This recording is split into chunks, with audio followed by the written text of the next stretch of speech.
Booster signifie élargir les potentielles personnes qui pourront voir vos publications. Si on publie un contenu qui a peut-être, je sais pas moi, un partage ou 2 commentaires, après peut-être 48 heures, c'est qu'on n'a pas bien fait son travail.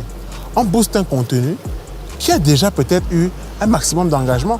Si booster et sponsoriser signifie la même chose, alors que veut dire acheter des vues? Acheter des vues, c'est un peu plus compliqué. Bon, il faut un peu couper. Mais avouez que la pratique existe, cela ne se fait que sous cap. Après insistance de notre part, c'est à la 4e tentative que notre spécialiste lâche le morceau. On achète des vues. Mais comment? Dites-moi donc, on achète des vues. Je vais vous dire quelque chose. Acheter des vues, c'est une compétence qu'on divulgue pas à la télé. Ben, honnêtement, ça existe en fait, l'achat des vues, ça existe. Je veux dire que ceux qui sont dans le web savent que ça existe. Après, c'est pas conseillé pour moi parce que les vues, généralement, ce qu'on achète, ce sont des maisons à clics qui sont soit au Brésil, soit en Inde, soit en Thaïlande. Honnêtement, ça peut juste gonfler. C'est juste qu'on va avoir une grosse impression de soi. Ça n'aide pas parce que dans les faits, ce sont des personnes qui vont juste regarder votre publicité et même pas regarder. Ils regardent votre contenu 2-3 secondes juste pour faire plus une vue et puis ils disparaissent.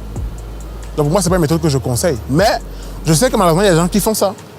Mais après, c'est quand vous allez avoir un annonceur qui sera exigeant. Vous dites que moi, je veux ma publicité, enfin, je veux mon contenu qui ait 10 000 vues et je veux que ce soit des vues qui viennent du Cameroun ou de Yaoundé.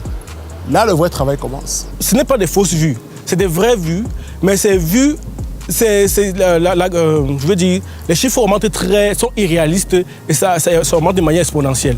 Des méthodes instituées afin que les contenus soient impactants auprès des viewers. On trompe votre vigilance par des contenus par-ci, par-là, qui réfèrent vers la même chose, la vidéo. Vous ne voulez pas regarder la vidéo, mais cela a déjà incrémenté le nombre de vues. L'achat de vues, ça nourrit son homme, que l'on soit l'acheteur ou le vendeur. Le maximum que j'ai pu pour booster les vues sur les réseaux sociaux, c'est 1 million de francs CFA. Chez les pure players, booster ou sponsoriser les vues est diversement apprécié. Nous ne sponsorisons pas. Nous voulons des vues naturelles. Lorsqu'on sent que c'est une publication qui va faire le buzz, on peut la booster pour toucher d'autres personnes qui ne sont pas forcément abonnées à Mediatube. Nous utilisons tous les outils que nous avons pour booster les vues. Et de façon simple, que risque-t-on finalement si on n'achète pas ou ne booste pas les vues? Ce n'est pas indispensable. Les meilleurs contenus ont pu être boostés. Par contre, ça peut aussi servir pour décoller une activité.